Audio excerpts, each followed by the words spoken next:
Howdy, y'all. So 8.1 deals with polynomial functions and models.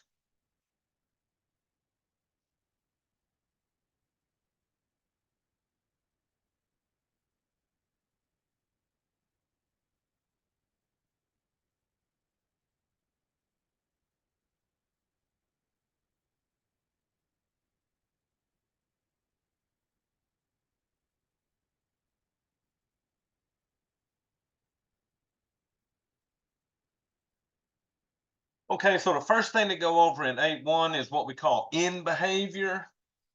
And what they mean by end behavior is what's happening to the graph as the x's head out towards positive infinity in one direction and towards negative infinity in the other directions. And you can pretty much tell by looking at the what we call the leading term of the polynomial. um, It'll give us the actual shapes that these graphs do as they head out towards those negative and positive infinities. So we're going to make a little chart here that I used in this section. So on this chart,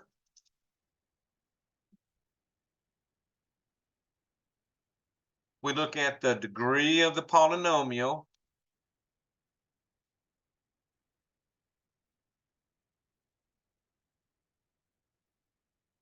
And y'all, the degree of the polynomial is equal to the highest exponent of that polynomial, okay? Now, I'm going to draw me a T shape here. And then, so we look at the degree of the polynomial and we look at the sign of the lead coefficient. So the sign of the lead coefficient.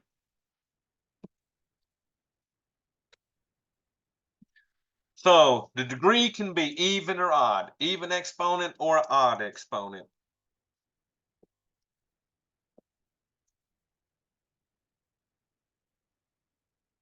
All right, so this column will be for the even degrees. This column will be for the odd degrees. Now, the sign of the lead coefficient, it can be positive or it can be negative.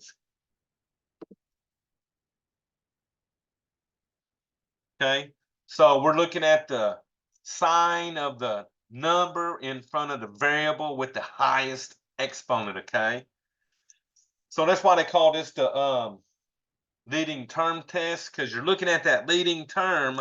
That's where you're going to get your degree and the sign of that number in front of it. Okay, so if the degree is even and the lead coefficient is positive, both ends of the graph will head towards positive infinity in the y direction. Now, if the degree is even and the lead coefficient is negative, then both ends of the graph are going to flip over and head towards negative infinity in the y direction. So even degrees like your x squareds, x4s, x6s, and so on will either be both going up or both going down. So then we look at the ones that have an odd degree. If they're odd degrees and the sign of the lead coefficient is positive, then those are going to tend to go uphill, left to right. Now, y'all, the reason they got gaps in between, because depending on the size of your exponent, there could be a lot of turns going on before they head toward that end behavior, okay? So, odd degree, positive lead coefficient is going to go uphill, left to right, which means if it's an odd degree and a negative lead coefficient, it's going to go downhill, left to right. So all graphs are going to have one of these four basic shapes.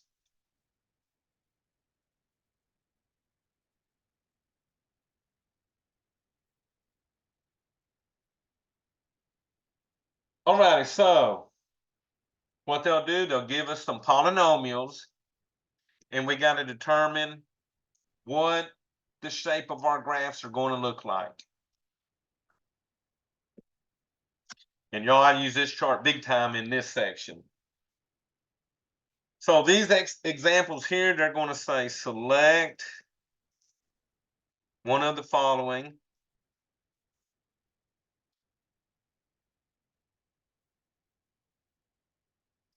That describes the end behavior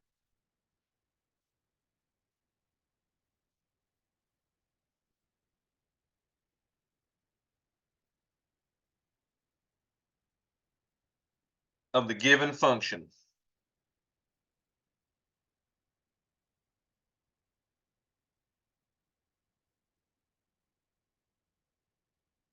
All right, y'all, so for my first one here, they're giving me f of x equals square root of 2x to the third plus 4x squared minus 4x plus 2. So I'm going to find my degree so I can see whether it's even or odd. And then my lead coefficient, I'm going to see whether it's positive or negative. Because once I know these two things, I can pick one of my 4 choices, okay? So they'll give you like an A, B, C, D on the pictures, and you'll just pick one of the 4, okay? So the degree we said was equal to the highest exponent. So remember that degree equals the highest exponent.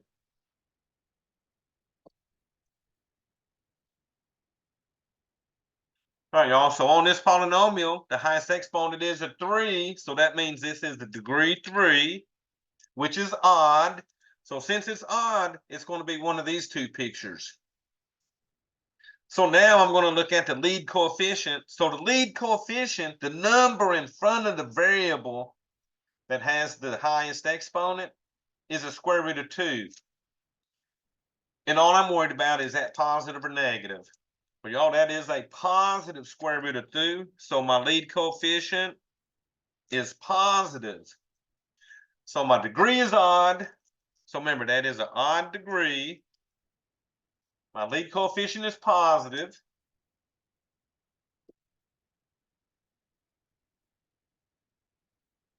So y'all, let's see over here. We said odd and positive. It's going to go uphill, left to right. So you're going to choose the picture that goes uphill. Y'all, that's all we're doing to these. Just want to know what's happening to the graph as it gets bigger and bigger, okay? All right, so let's try this one. P of x equals negative pi x to the 6th plus x to the 5th minus x to the 4th minus x plus 1. So I'm going to figure out my degree, and I'm going to look at my lead coefficient. But y'all, these both come off of whichever term has your degree in it, okay? Remember, we said the degree was the highest exponent, so in this polynomial, my degree is a 6. And 6 is a even number. Now, the lead coefficient, positive or negative, well, y'all, that's a negative pi sitting there. So that means my lead coefficient is negative. So we're looking for the sketch that represents an even degree and a negative lead coefficient. Well, here's my evens in the first column. That's positive. So this one's negative, and it tells me if it's even and negative, both ends will go down.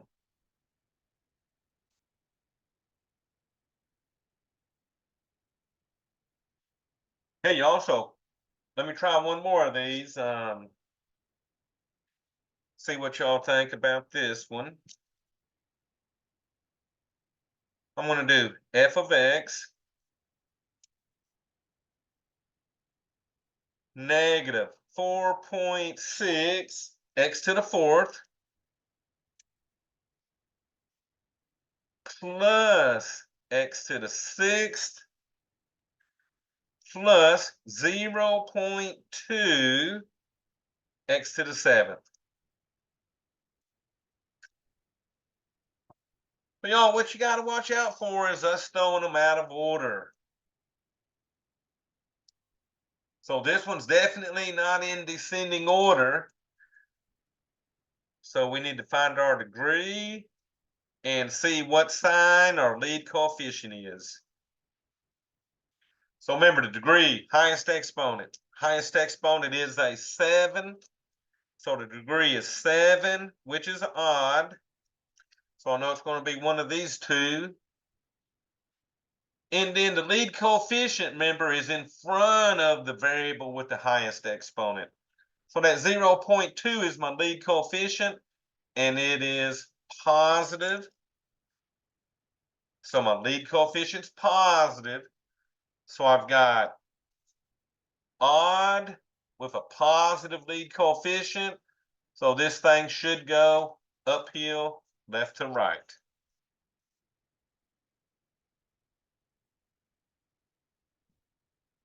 Hey, y'all, so that's what you're doing on the first part of this homework. You're just looking at the degree of the polynomial and the sign of that lead coefficient. Okay. All right, so now we're going to start getting back into zeros.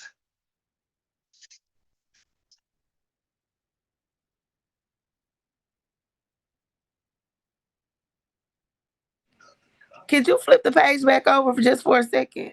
Mm-hmm.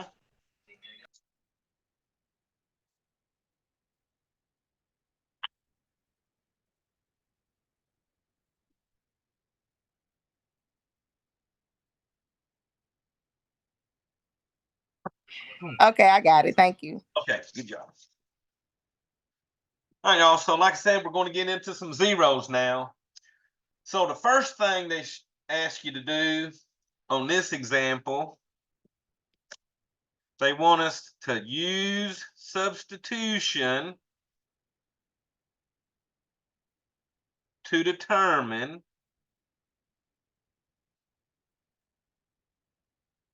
whether 2 is a zero of the following.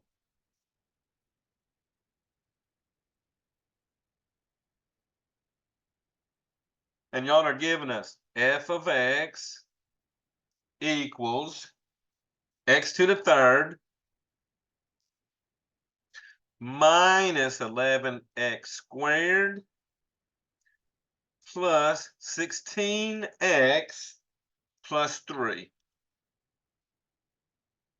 So this is a yes or no question. They want to know, is 2 a zero of this function?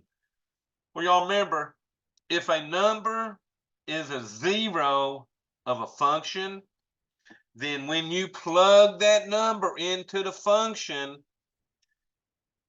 and you evaluate it, it has to equal 0. Because remember, zeros are the numbers that make this equal 0 when you plug them in, okay? So what I'm going to do is find f of 2.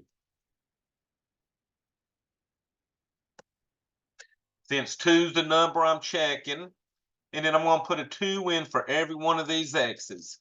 So that'll give me 2 to the third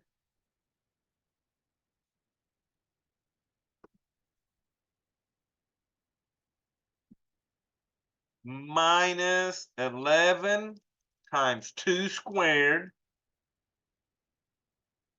plus 16 times 2 and then plus my 3.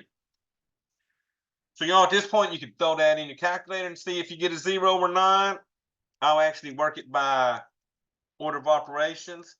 So I'm going to do the two exponents first. So 2 to the third, 2 times 2 times 2 is 8. Minus 11 times my 2 squared, which is 2 times 2 is 4. And I'm just bringing everything else down. Was there a question? All right, y'all. I'm going to multiply. So nothing I can do with the 8, so I'm going to bring that down. Minus 11 times 4 is 44. Plus 16 times 2 is 32.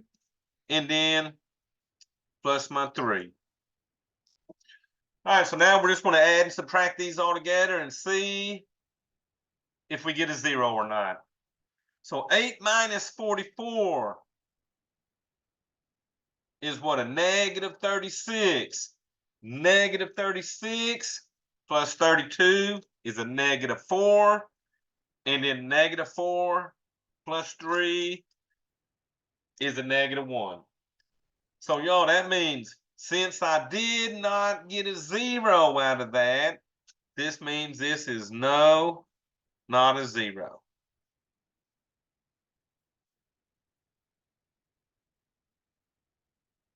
All right, so question on that. So this is really how you can check whether a number is a 0 by plugging it in or not, okay?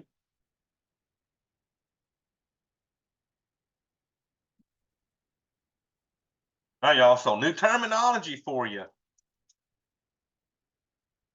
And this is multiplicity.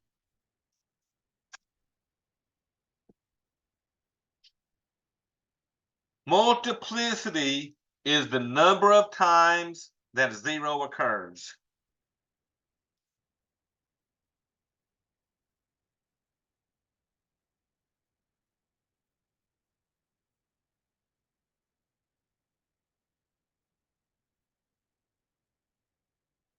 So it's the number of times that a 0 occurs. Now, there's two things you got to look at.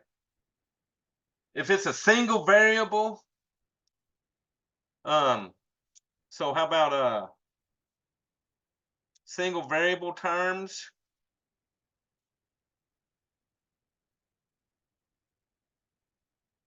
So these would be like 3x squared, 5x to the fourth, and so on. There's no adding and subtracting. It's just a single variable terms. Then the multiplicity equals the exponent.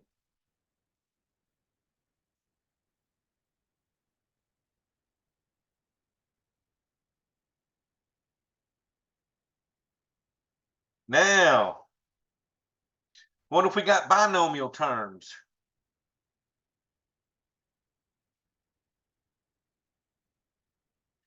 So binomial terms will be stuff like x plus 3, x squared minus 5. They're usually terms that we put inside parentheses. So on binomial terms, the multiplicity equals the exponent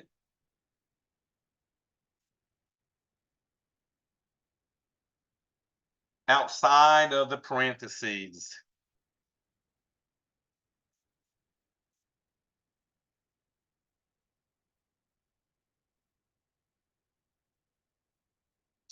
Now remember, if you got parentheses that don't have an exponent on the outside of them, that means that exponent is a 1.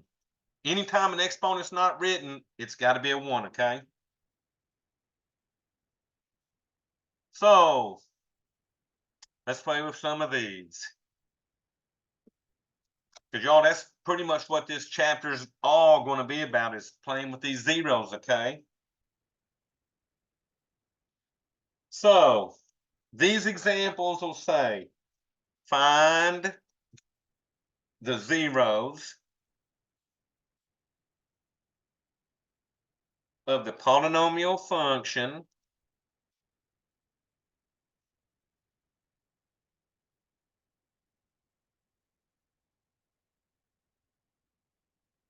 and state the multiplicity of each.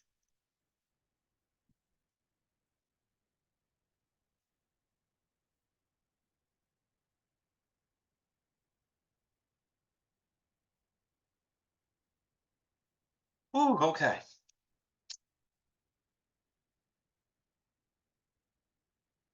All right, so these start around 6. So y'all, this one has f of x equals parentheses x squared minus 4, close parentheses, to the 5th. So this is a binomial term. It's got 2 terms on it. So we said binomial terms, the multiplicity part of this is going to equal the exponent outside the parentheses. Well, that's that 5. Well, that means the 5 is going to be our multiplicity.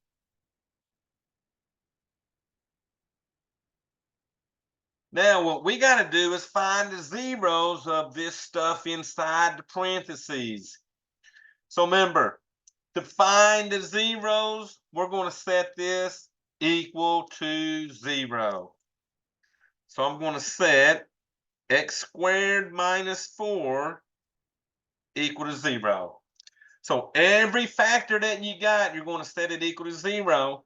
Now, y'all remember, the reason this is the multiplicity, because that 5 exponent means that you would have 5 of these written out across there.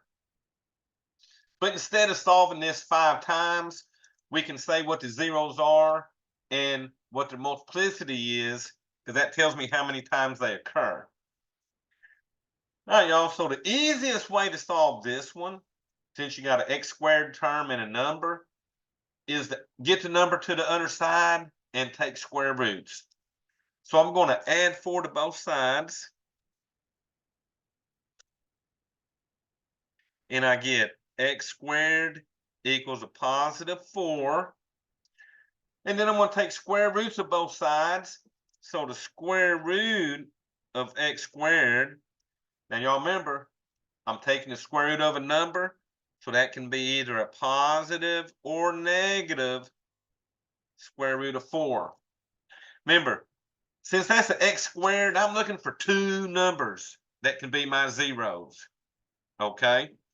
Well, y'all, to get them 2 numbers, that's what that plus or minus is for. So the square root of x squared is x. That's going to equal a positive or minus square root of 4, which is 2. So 2 is a 0, negative 2 is a 0. So in our answers, we can put plus or minus 2. That's our 0. And each has a multiplicity of, well, y'all, there's my multiplicity. How many times it occurred? It occurs 5 times. So you're going to have to solve the little polynomial and then state what its multiplicity is on these, okay?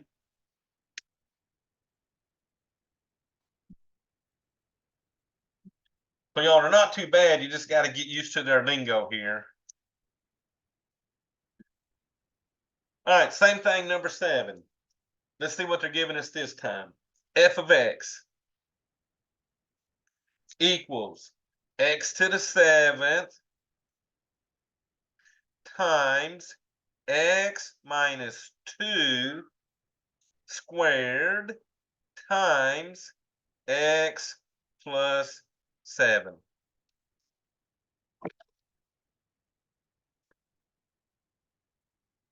So the first thing, if you're looking at the multiplicity stuff on this,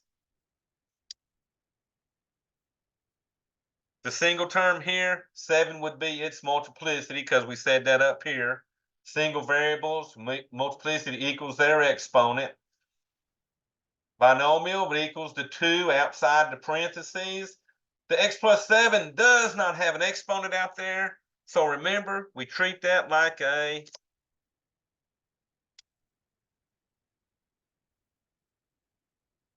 well, that pen ain't working, but we treat it like a 1 there, okay?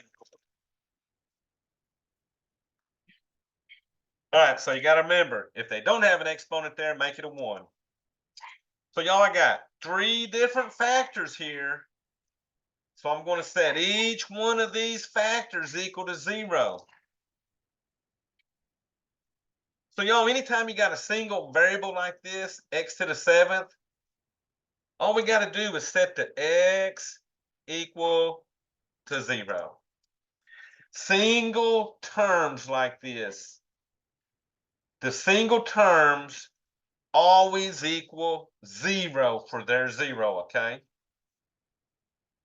Now, to get the second one, I'm going to set x minus 2 equal to 0. So to solve that, we're just going to add 2 to both sides. And I get x equals 2.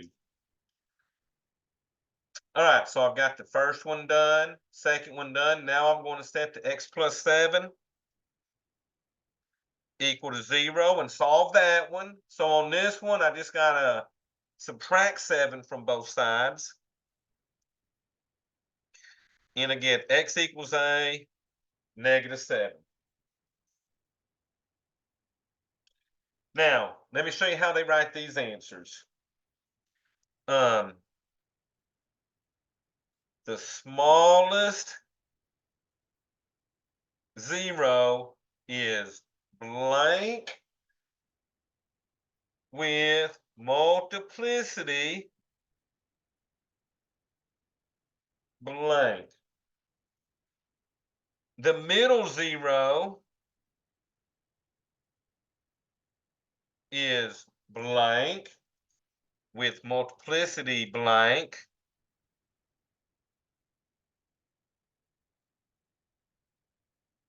And then the largest 0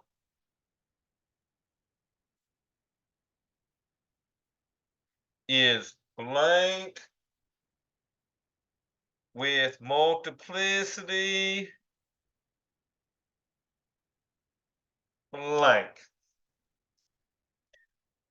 All right, y'all, so I got 3 zeros. Which one's the smallest? Well, the smallest number between 0, 2, and negative 7 is negative 7. So the 0, negative 7 has a multiplicity of what? What would y'all put in that first blank? It's And I'm gonna 1. okay, 1, perfect. Because that was that exponent outside. Good job. All right, so what's the middle 0? 0. All righty, with a multiplicity of? 7. All right, because that exponent was a 7. Good job. Which means the largest 0 is? 2. And it had a multiplicity of? 2. Good job.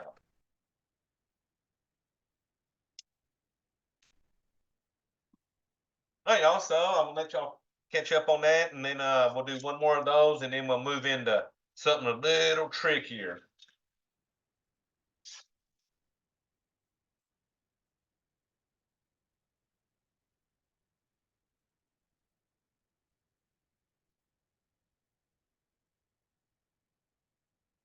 All right, y'all. Let me see what my chat's saying.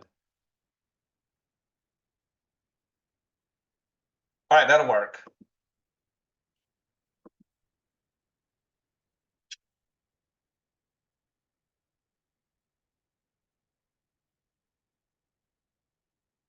All right, y'all. So we're gonna try one more of those.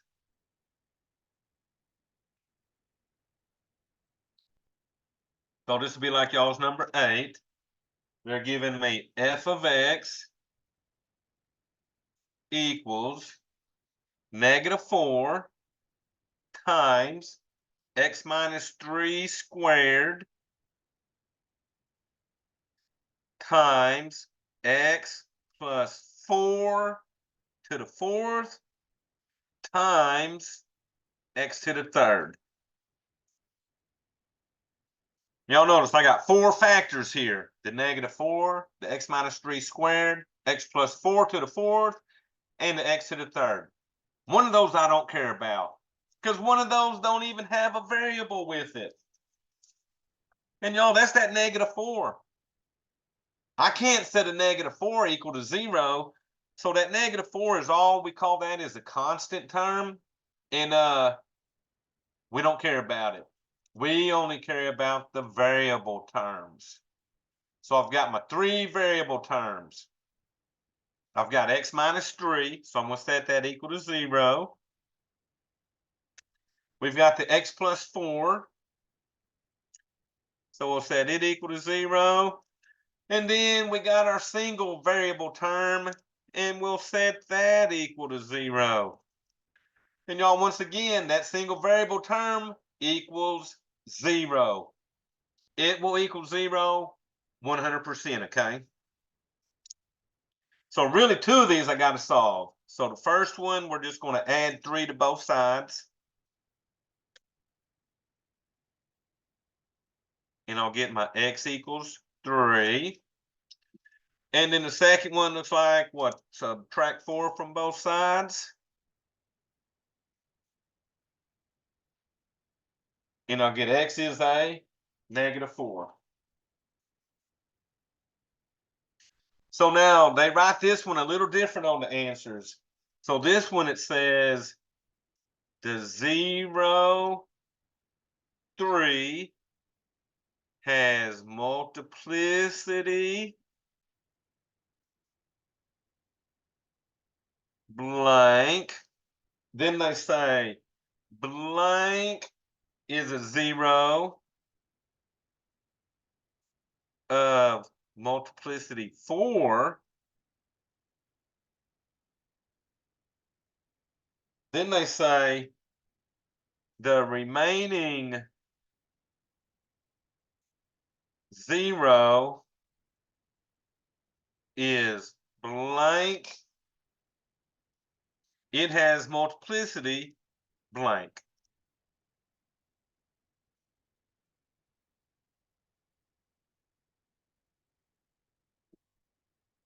All right, so let's see what the first blank is. The 0, 3 has a multiplicity of what? So this is where you sort of got to go back. Okay, here's my 0, 3. I got it from the x minus 3 factor. Well, y'all, my x minus 3 factor has a multiplicity of 2. 2. There you go. So which one of my 3 zeros, 3, -4, or 0, has a multiplicity of 4? -4. All righty, so that's -4. So y'all, the remaining 0 is blank. 0. And it has a multiplicity of 3. There you go. So the trick is just getting them solved for all your zeros and then looking at those exponents, okay?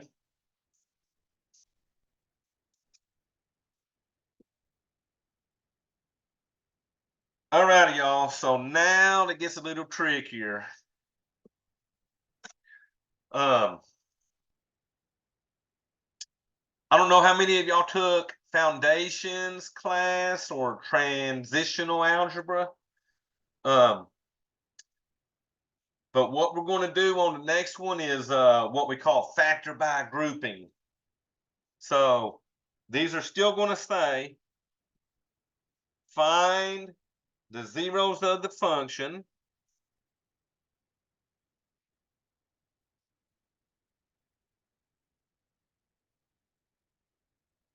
and their multiplicities.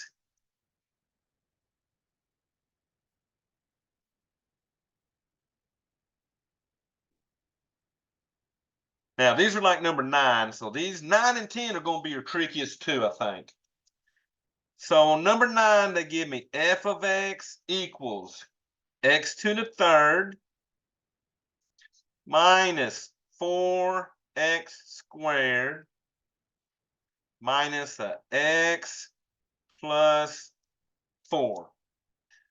So since I got 4 terms by here, and this one ain't factored like they had up here, so that's why this one's trickier. We actually got to get this factored to look something like that before we can find my zeros and stuff. So what we're going to do on this, we're going to do what we call factor by grouping. And I'll sort of write the steps out here while I'm working this. So y'all, the first thing you do, You got 4 terms here. You're going to separate these into 2 groups of 2 terms each. So we're going to group the first 2 together. So I'm going to group the first 2 terms. And I'm going to group the last 2 terms.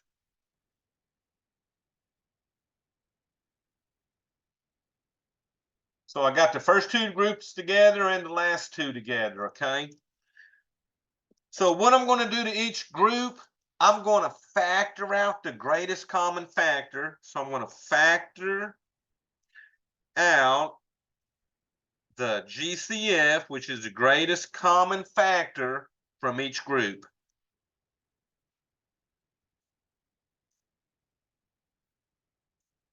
So I'm looking at the first 2 groups. I got an x to a third and a 4x squared. The greatest factor that they got in common is going to be these x's. So I just got to figure out how many x's do they got in common. Well, y'all, this one has 3 x's. This one has 2 x's. So the greatest common factor of these first 2 terms is going to be an x squared. So now we're going to factor out the greatest common factor from the first group. X squared was the greatest thing they had together. So if we factor out an x squared from both of these, what's going into parentheses? Y'all, here you had 3 x's.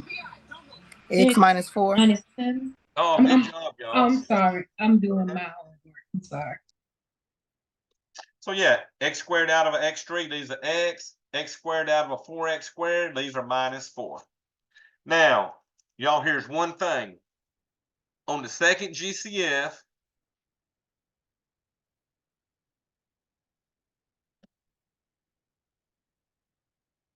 it always has the sign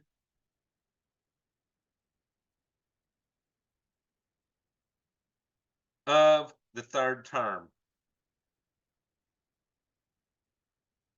So the third term is negative. That means no matter what, the second GCF will be negative. Okay? And if that was a positive, I would have put a positive here. So y'all, there's only one thing that an x has in common with a 4 as a factor. 1. 1. Perfect. Good job. So y'all, it looks like all we're doing is factoring out a -1 from both of these. So a negative divided out a negative makes that a positive x. And then that 4 divided by negative makes that a -4. Now, y'all, what I want y'all to notice, these parentheses got to match up. After we factor out these GCFs, these 2 parentheses must match up exactly. All righty, so now I'm going to write as 2 parentheses. So one set of parentheses will get the stuff that's on the outside. The second parentheses will get the stuff that was on the inside. So the stuff on the outside is the x squared minus 1. So we'll put that in our first parentheses. And then in the second parentheses, they both had an x minus 4. So we put the x minus 4 in the second parentheses.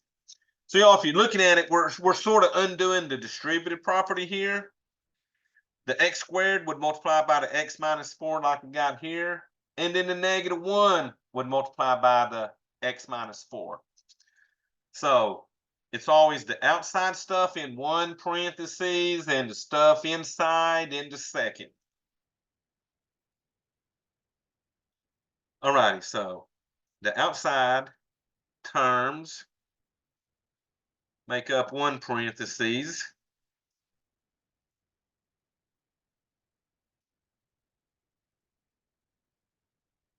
The inside terms make up the other parentheses.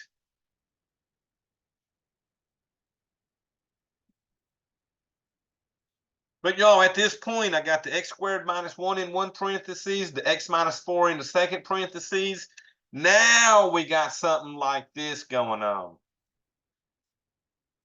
So these are how I'm now going to find my zeros. But y'all, let me ask you this. There's no multiplicities outside here, so what would each of these have a multiplicity of? 1.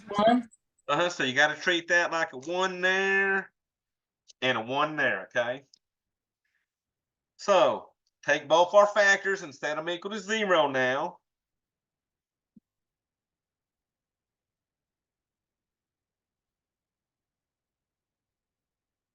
So y'all, this x squared, remember, I'm going to get two answers out of that. Now, since I just got an x squared in a number, I'm going to add the number and do the square root to it. So that's going to give me x squared equals 1. And then square root each side. And remember, since I'm doing a number, I got to do my plus or negative, okay? So the square root of x squared is the x. That's going to equal a positive or negative 1. So 1 is a 0, negative 1 is a 0. Now remember, since this has an exponent of 3, when you're done, you're going to have 3 zeros altogether. So remember, the highest exponent of a polynomial tells me how many zeros I get. So y'all, the second one will add 4. And I get x is a positive 4.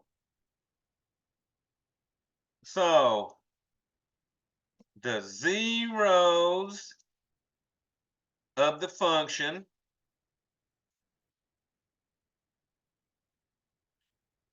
are x equals blank.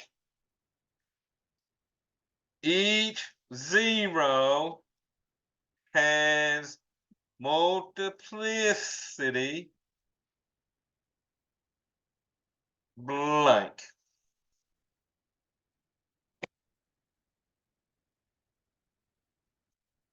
All right, now on this one, it will let you do the plus or negative 1, or you could do 1 comma negative 1 comma 4.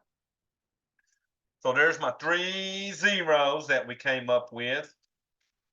And then each of these zeros has a multiplicity of, well, y'all, what do we write up here? A 1. So y'all just be careful on this. This factor by grouping is tricky. But once you get it to this point, you're ready to solve them for those zeros, okay? You know, I got another one just like that one, so.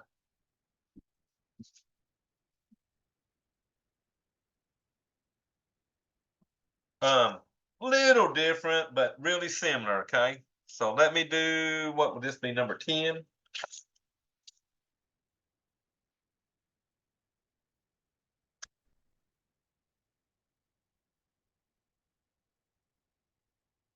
All right, so let's see what they're giving us. Same example. Find the zeros of the polynomial and state the multiplicity of each.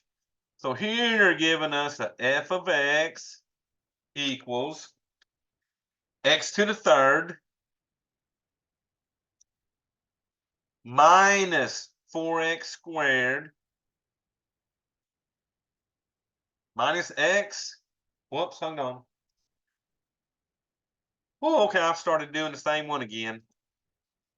Let's start over. That was number 9 again. Number 10 is f of x equals 6x to the third minus x squared minus 294x plus 49.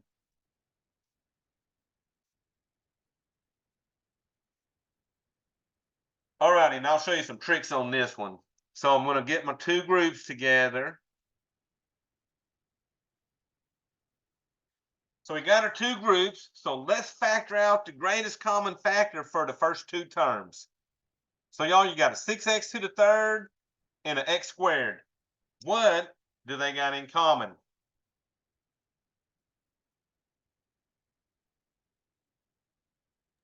X squared. X squared. So there we go. So let's see if we factor out our x squared. What's going inside my parentheses? Well, y'all, if you had a 6x to the third, you take out an x squared. That's going to leave you 6x minus 1. Perfect. Got to be a 1 there. Good job. Because remember, you're dividing these, so x squared divided by x squared is definitely a 1. Now, the second GCF, I know what sign it'll be. The second GCF has the same sign as the third term always, so it's going to be negative. So y'all, what's the highest factor both of these have? And I'm going to tell you a trick. We know that the second parenthesis has to have a 1 in it. So how can we turn that 49 into a 1? That means the second GCF has to be a negative 49. So whatever number's at the end on number 10 will basically be your GCF. All right, so this negative 294x divided by negative 49, guess what? That's going to give me a positive 6x. Because remember, what's helping me out is I know this parenthesis has to match this parenthesis when I'm done, okay? So what is 49 divided by negative 49 give us? It gives us a negative 1. So if you will remember that these parentheses got to match up, that can sort of guide you on getting that greatest common factor. But I'm pretty sure for everybody's number 10, your GCF will be whatever that last number is, okay? All right, so let's see. I'm going to set up my two parentheses. So what would I put in the first one?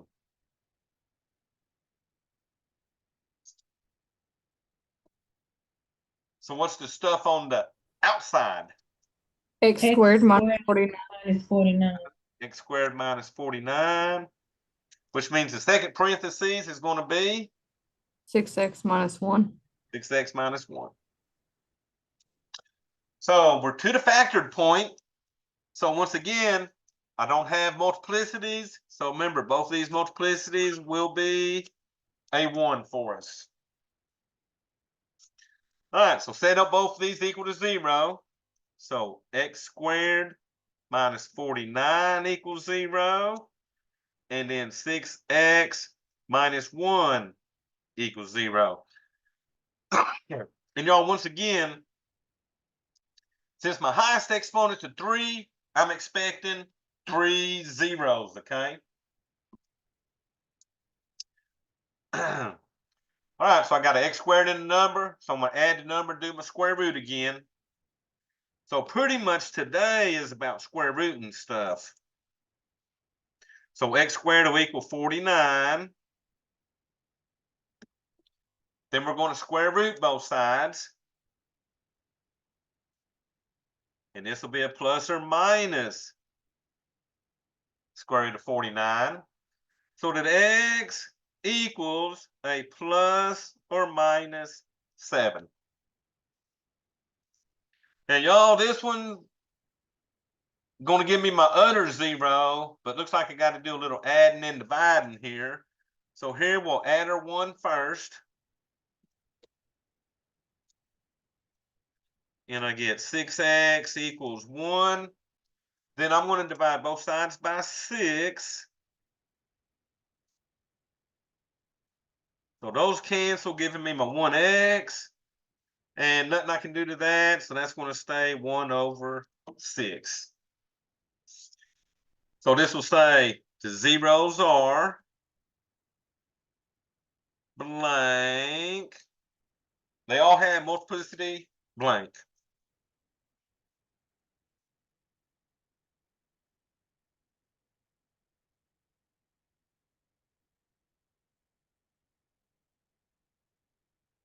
All right, so once again, you can use plus or minus 7, or you could do 7, -7, and what would I have? 1, 6. So those are my 3 zeros. So that means any 3 of these numbers, if you plugged in for these x's, it would equal 0 since they are zeros, okay? And then let's see, we said they all had a multiplicity of 1. So remember, multiplicity, I'm looking at my exponents, okay?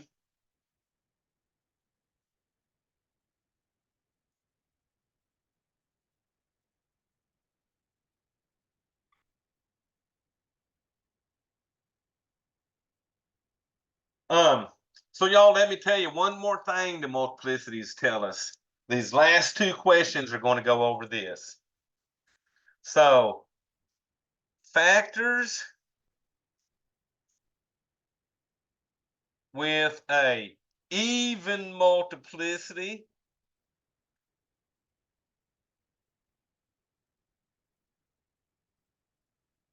so any of these factors up here, if they had an even multiplicity, then the graph is tangent at that 0.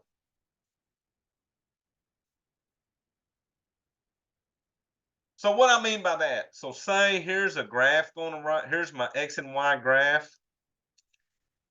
So tangent means the graph is going to come down, touch the x-axis, and turn back up. So this is tangent. It means it does not cross over.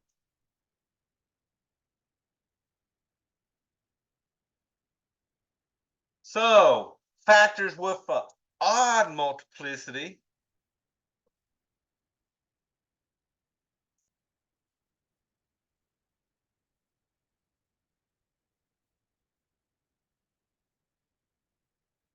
so factors with a odd multiplicity, then the graph crosses the x-axis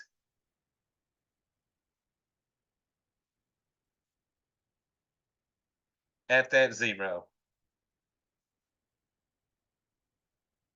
So if I was looking at the x and y axis on that, on my x-axis, it's just going to come across and it crosses on over at those zeros. It crosses over, okay?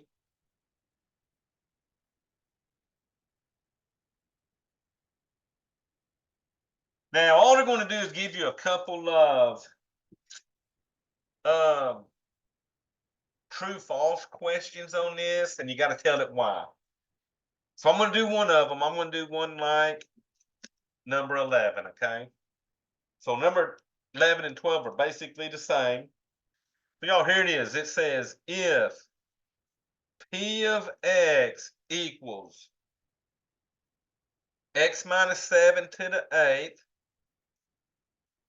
times x plus 6 to the 7th, then the graph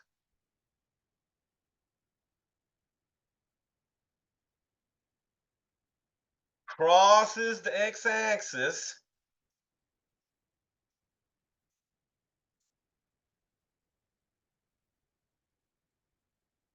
at the 0.70. So, true or false?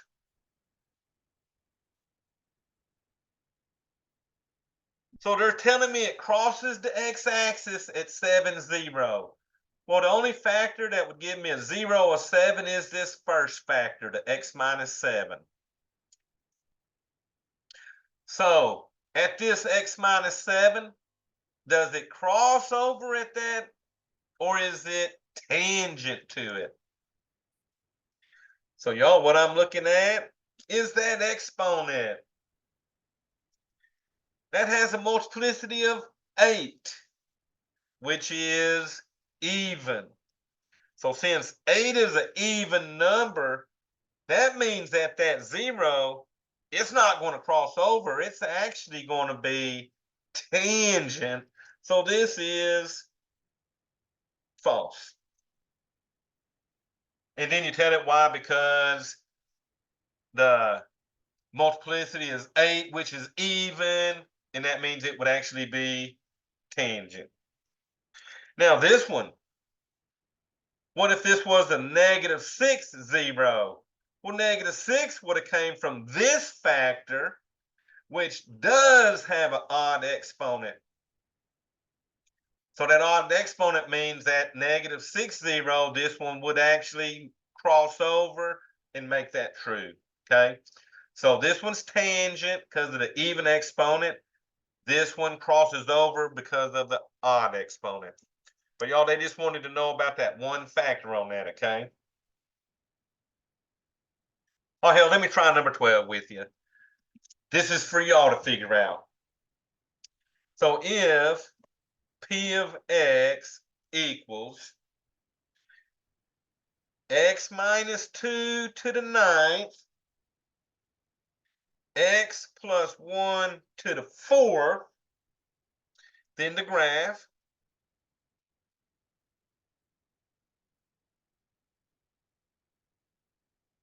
is tangent to the x-axis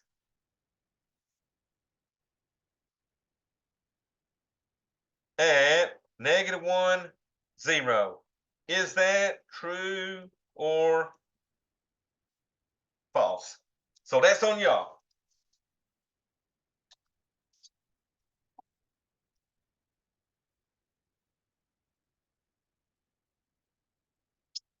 So you got to figure out what factor that came from and look at that exponent.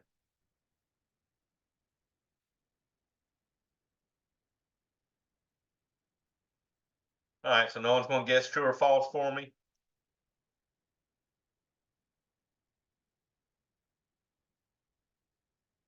All right, y'all, so let me show you how I'm doing this. The only factor that would give me a 0 and -1 is this x plus 1. So that's the 0 came from x plus 1. So I'm looking at its exponent of 4. 4 is even. So right here I said if it's even, it is tangent. Well, they said it would be tangent. So that would be true. And then the reason is because the exponent 4 is even, and even exponents are tangent, okay?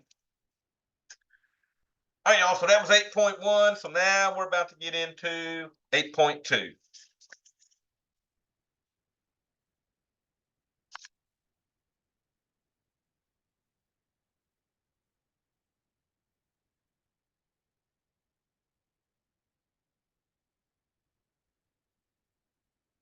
Now, I will say this, the first part we'll look at the degree to determine like the maximum number of real zeros they can have, maximum number of x-intercepts, and the maximum number of turning points on the graph. And then pretty much from 4 on, I'm going to show you how to set your window on your calculator, and you're just going to pick A, B, C, D on a graph, okay? So this is 8.2, and it deals with the graphs of polynomial functions.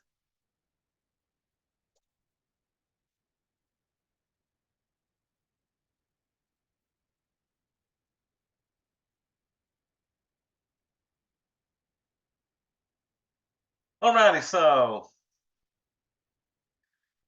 now the degree of the polynomial is the most important part here, because the degree tells me what the maximum number of terms is, the maximum number of x-intercepts, and the maximum number of zeros that are real.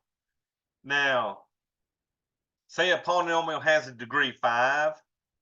That means it could have up to 5 real zeros. But y'all, sometimes the graph will be above the line and do some turning, and it might not cross over the x-axis every time. So some of the zeros might be imaginary. Remember the I stuff?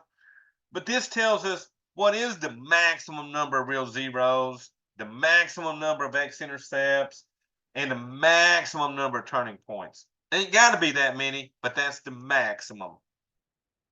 So the biggest thing you got to remember here, the degree of a polynomial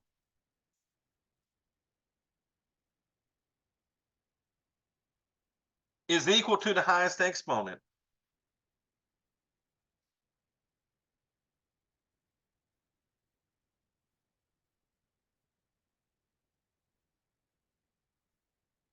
Of the polynomial.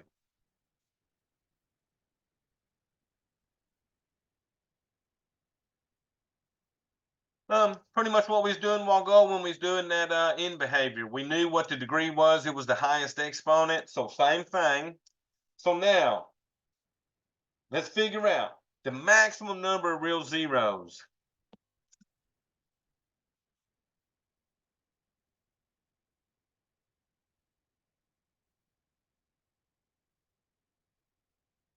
The maximum number of real zeros of a polynomial is equal to the degree.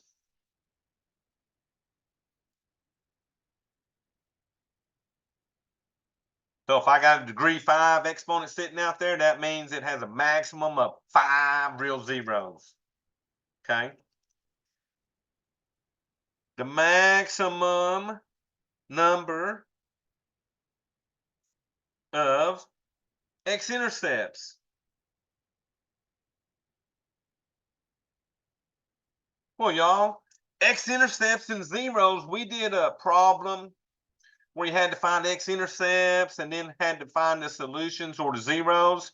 These two are the same thing. So since these are the same things, if the number of real zeros is equal to the degree, the maximum number of x-intercepts is equal to the degree. These two will always have the same answer. The one that's going to be different is the maximum number of turning points.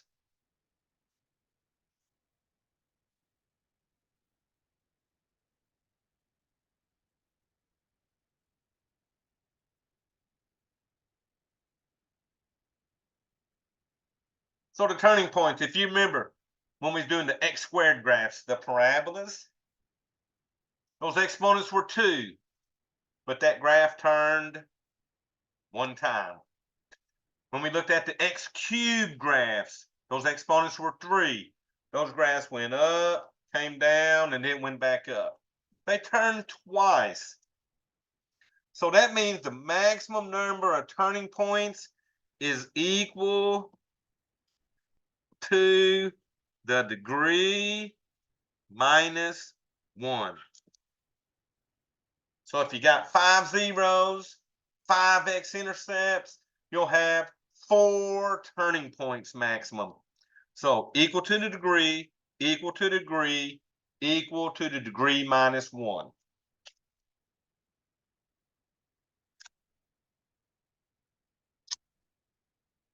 right, so I'm going to do one of these. These aren't too bad.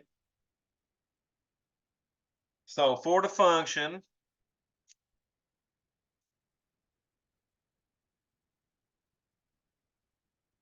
and they're giving me f of x equals, so let me do this trickier one. How about it? X to the 9th minus 3x to the 5th plus 4x minus 3. So for the function, they want me to state the maximum number of real zeros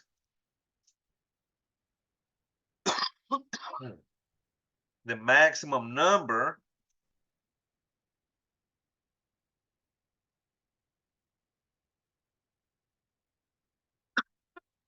excuse me, of x-intercepts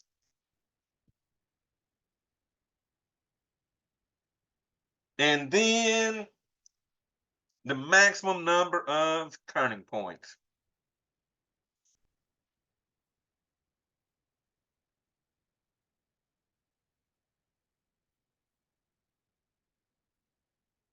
and blank.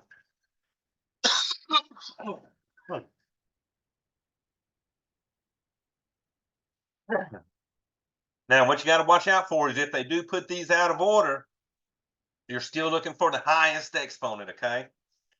All right, y'all. So, what is my maximum number of real zeros? We said that was equal to the degree. So, what's the degree of that polynomial?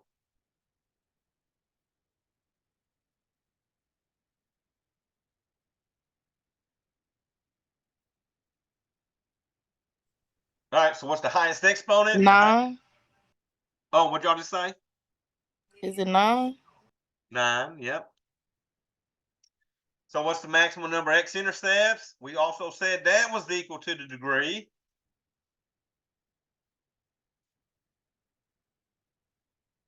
Now the only one is, so y'all, these two are always the same. The only one difference is going to be the turning points. So all we got to do now is figure out what that degree minus 1 equals. Is it 8? It'll be 8. There you go. Okay. Now, pretty much the rest of these, they're going to give us a function. And they just want you to choose a graph A, B, C, or D. So the main thing you want to watch out on these is how to set the window on the calculator. Okay, so I'm going to go over setting the window on the TI-84 to match a graph. Because y'all, some of these, they got values going up to 50 for the Y's and X's and stuff. And if you don't change these windows, your graphs are not going to look like what they got, okay? So you want to be able to set them. And all I look at is the X min and max and the Y min and max. So let me show you what I do on that. I'm going to share my calculator and then we'll write down these steps. Now let me look at this. Well, the first one has got 10 by 10, but on one of these, let me show you one of the problems and then we'll sort of graph it and set our window. Now on this one, they want us to choose the correct graph.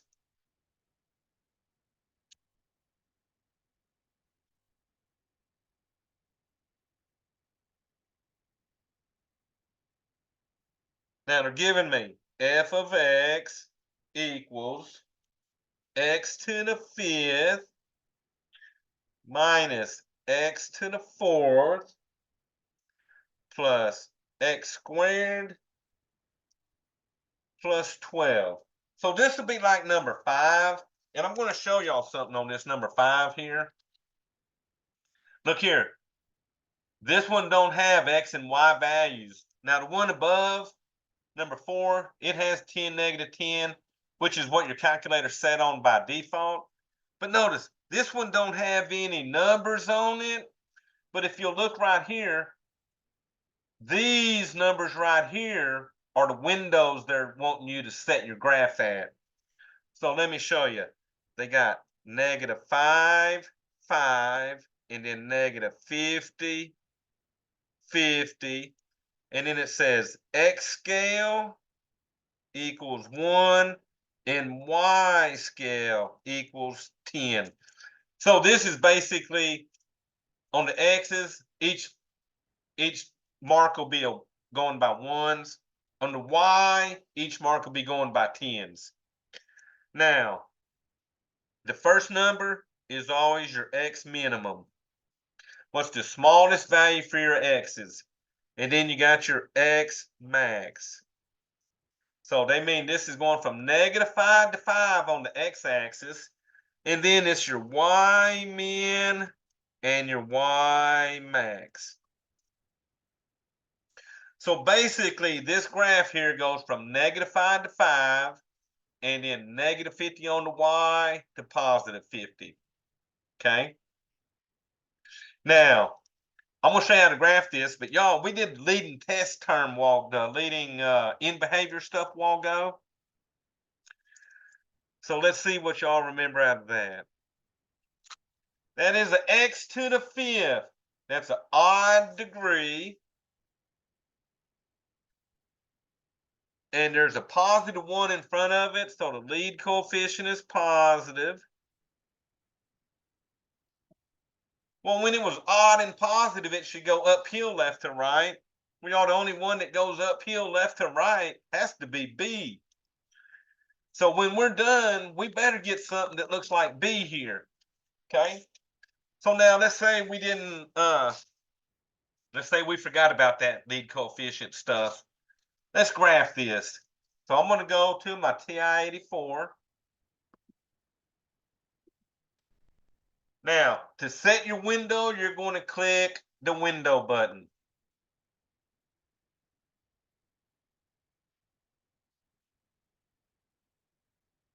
Now, look, by default, it's at -10, 10, 1 for the scale, -10 and 10, 1 for the Y scale.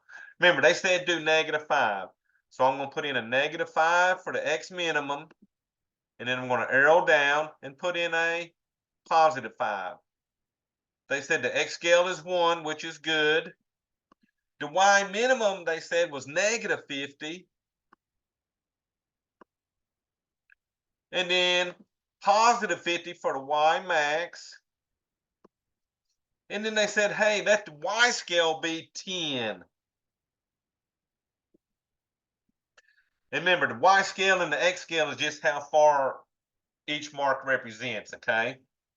Now, we don't care about nothing else on that. So let me go to the Y equals and put in the equation we had. We had x to the 5th. So that'll be x exponent 5. And then you got to arrow back down off that exponent minus x exponent 4, arrow down off the exponent, plus x squared, and then plus 12. So, yo, at that point, I got my window set like what they wanted. So we need to figure out which picture we're going to get. So we're going to hit graph, because that's all we're worried about. All right, y'all, look at that picture. And then let's look at our paper. And y'all remember, we said by the leading term test it would be B, and my calculator verified that it is in fact the B one going up and uphill, okay? So that's what you're looking for in this section. So let me do another one of these.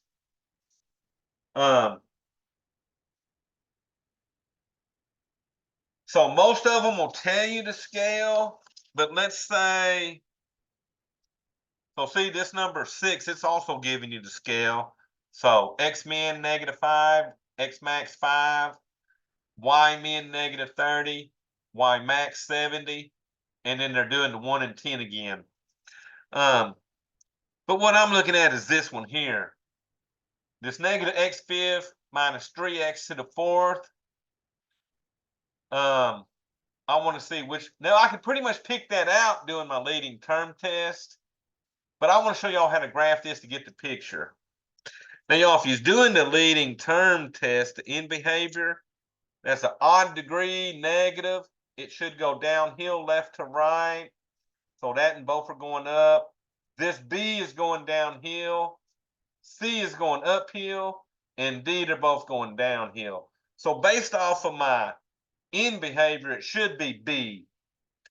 But let's see on this one. So on this one, your X min would be -10. Your X max would be a +10. Then you'd have to set your Y min, which is a -100.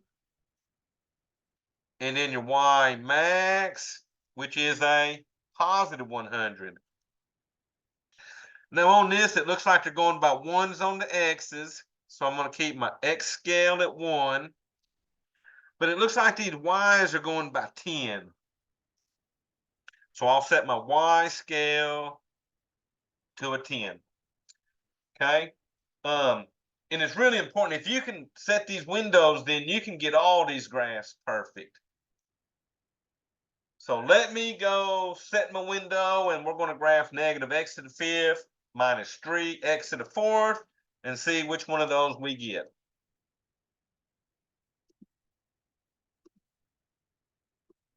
All right, so I'm going to go to my window first. So this one had negative 10 for the minimum on the x's, positive 10 for the max. X scale looked like a 1 to me. The y minimum on this one was negative 100.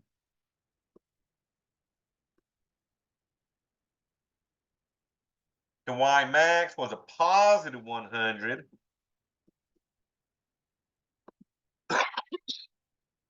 And then it looked like it went by 10, so I'm just going to keep that 10. All right, so my actual function, let me clear this one out, was negative x to the 5th. So use the negative in here in the parentheses. So negative x exponent 5, arrow down. And then it was minus 3x to the 4th. So minus 3x, and then exponent 4. All righty, so I got my function in. So remember, the first negative has to be the negative in parentheses. And then on this second, you got to use that subtraction key, okay? All right, so my window's set. So y'all, we got to get one of them 4 pictures. So hit graph. All right, so look at your picture. It definitely going downhill, left to right. So on your pictures, the one we figured would be RB, okay? So downhill, left to right. So I'm trying to see one of these that might be a little different.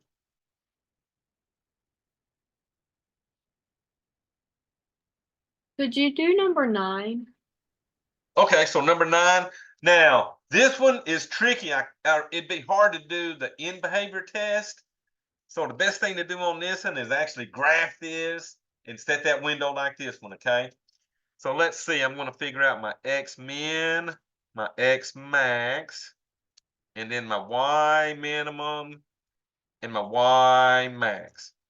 So my x minimum is going to be negative 10 to positive 10. And then the y's are going from negative 100 to a positive 100. And I'm going to use the same scale. Looks like these are going by 1s. Well, actually, these look like they're going by 2, 4, 6. Looks like the x's are going by 2 this time. So my x scale, I'll do 2. And then it still looks like it's going by 10 on the y scale. But y'all, even if you left them at 1 and 1, it'll give you one of these 4 pictures, okay?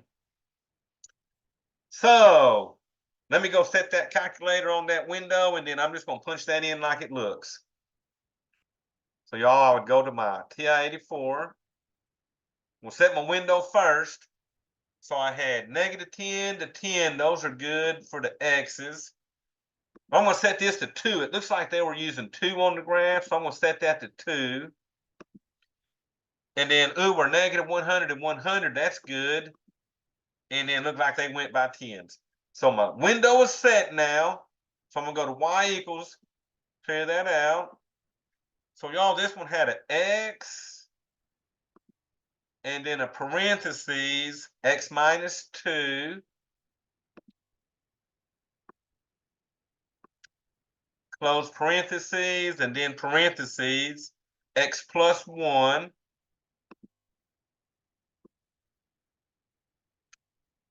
Close parentheses, and then finally the last parentheses was x minus 3. And then close parentheses. Now, I will say this. Since none of these parentheses got exponents outside of them, we would treat it like a 1. And 1's an odd number.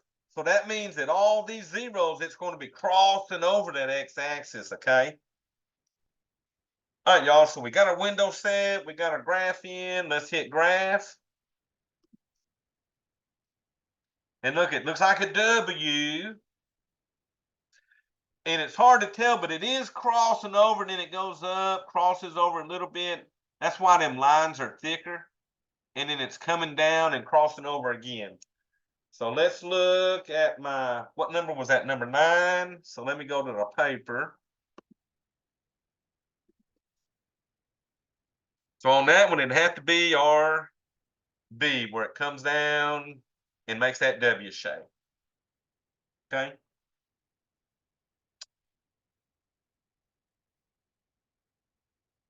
All righty, y'all. So that's the main thing on those is setting that calculator window to match these graphs, okay?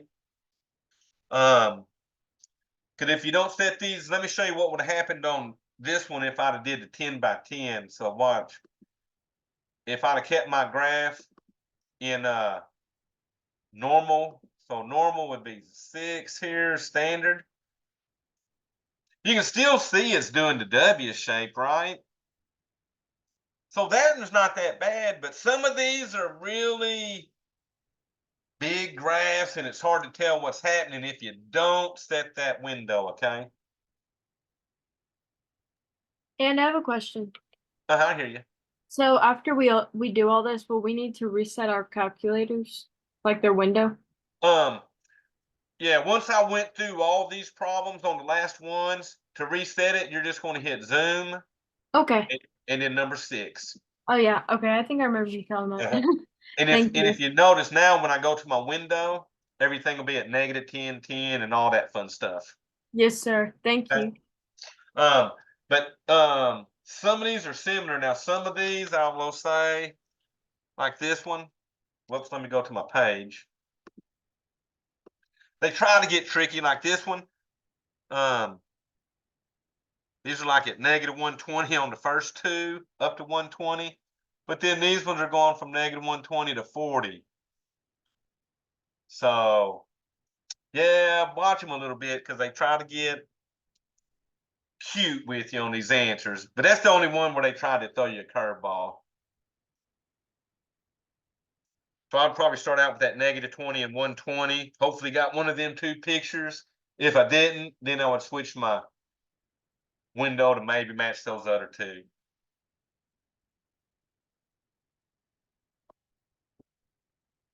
Oh, look at this one, -250 to 250. Woo, they got some big numbers on some of these. So some of these, if you keep it at 10, you're not going to see a whole lot of the graph on it, okay?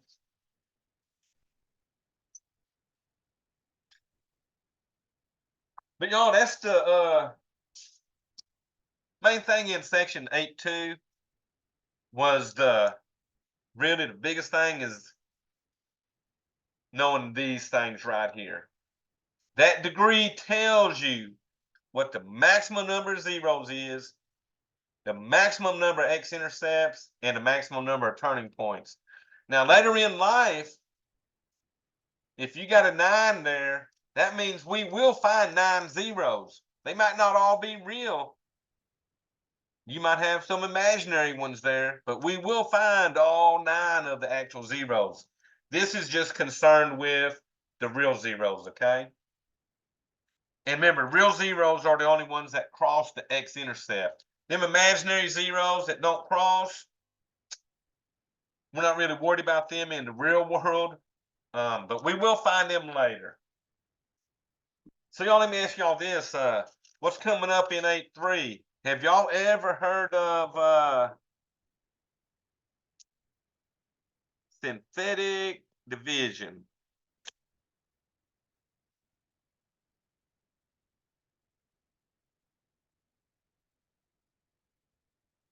And it's not bad.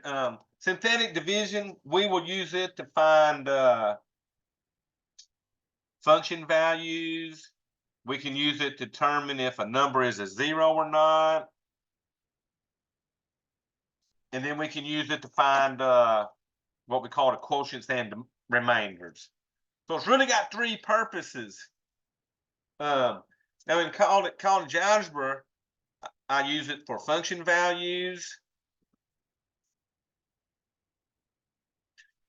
And I'll use it to determine if a number is a zero.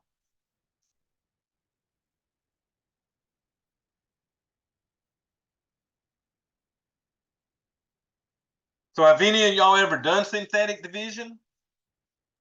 No, sir.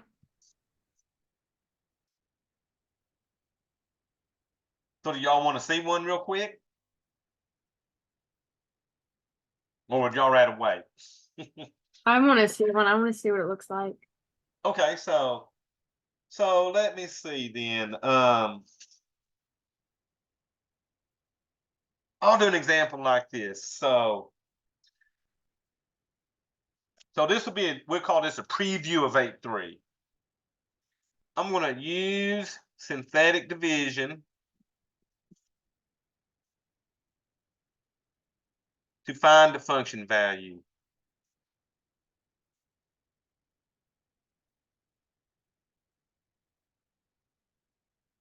All right, so y'all are giving me f of x equals x to the fourth minus x to the third minus 13x squared plus 49x minus 25.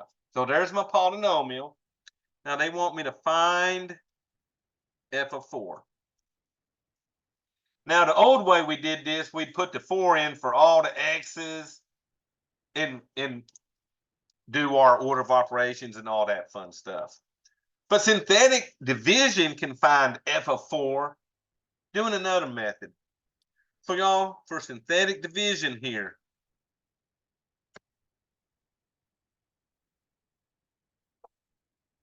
first thing I do, write out the coefficients.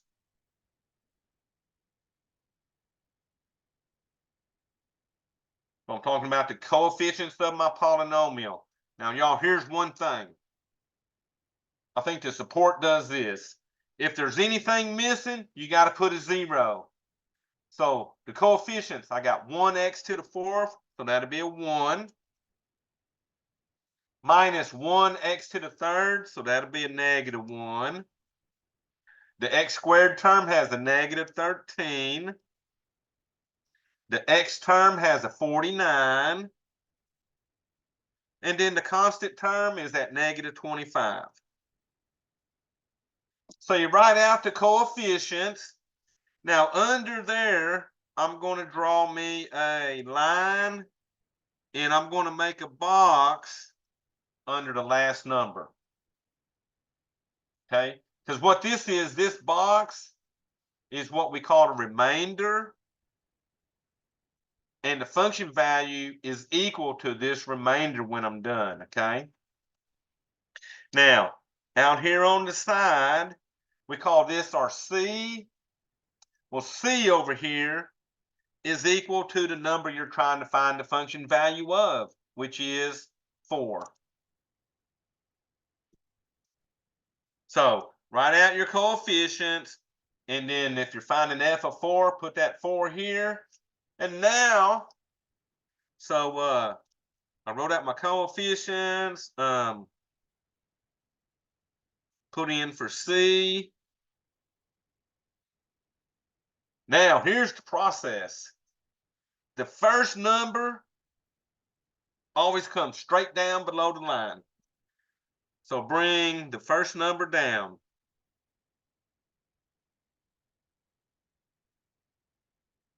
Below the line.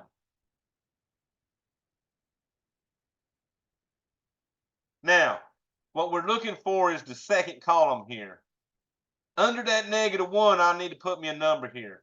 So the way you get the next number that goes in the second column, the number you brought down multiplies by C to get the next column. So multiply the number brought down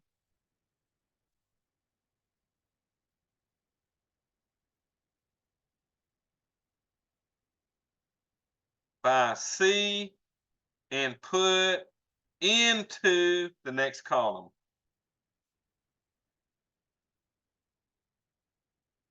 above the line.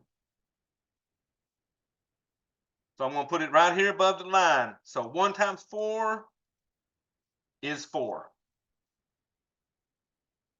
So what we're going to do next, I need to get a number below the line. So y'all, you're going to add those two numbers together. Add the column and put that answer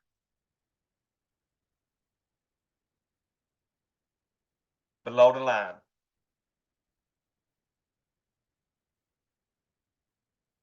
So y'all, what's a -1 and a 4 going to give us?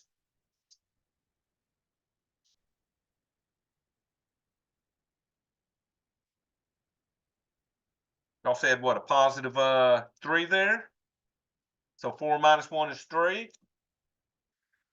Now I'm just going to repeat until done. So how am I going to get the next number in the next column? I'm going to take this number we just brought down and multiply by the C. So 3 times 4 is 12. All right, you're going to add this together and get me a number. So -13 and 12. Oh, what'd y'all say? Nothing. Okay, so that'll be a -1 there. Now y'all watch this. How am I going to get the next number? I'm going to multiply this -1 times 4. So -1 times 4 is a -4. So let's see what we do here. 49 minus 4 is 45. All right, y'all got one more number to figure out, and I'm going to take this 45 and multiply by the 4. So let's see. 45 times 4 is what? 180. So let's see. This is my remainder or function value. So we just got to figure out what 180 minus 25 is. And that's what, a 155, I think. So that means f of 4 equals 155. Now, if you put a 4 into your calculator right here, you should end up with 155. So y'all, we'll do this so many times next class, you'll get this idea. But that's basically, you bring the first number down and then multiply next column. Add them, multiply next column. You're just repeating that process of multiplying and adding, okay? Now, I'll teach you next class that this is the remainder. We call this the remainder. This part here would be the quotient. And if you were to write this quotient out as a answer, like the support would do, the quotient starts out 1 degree less than the original. So if this was an x4, that means my quotient would be 1x to the third plus 3x squared minus 1x plus 45. And my remainder would be the 155. So this will be the stuff that support will do, the quotient and remainder. College algebra, we're going to do the function values like f of 4 and all that fun stuff, okay? Not bad once you learn the pattern. So y'all, that's just a preview, not too bad. But like I said, once we do 6, 7 problems come Wednesday, this stuff will be pretty easy for you. And then we'll probably get a little bit of 8-4 going. So at least the first part of 8-4 where we're doing a lot of foiling and all that fun stuff. All right, y'all, so let's see. That's really all I got for y'all. So any questions?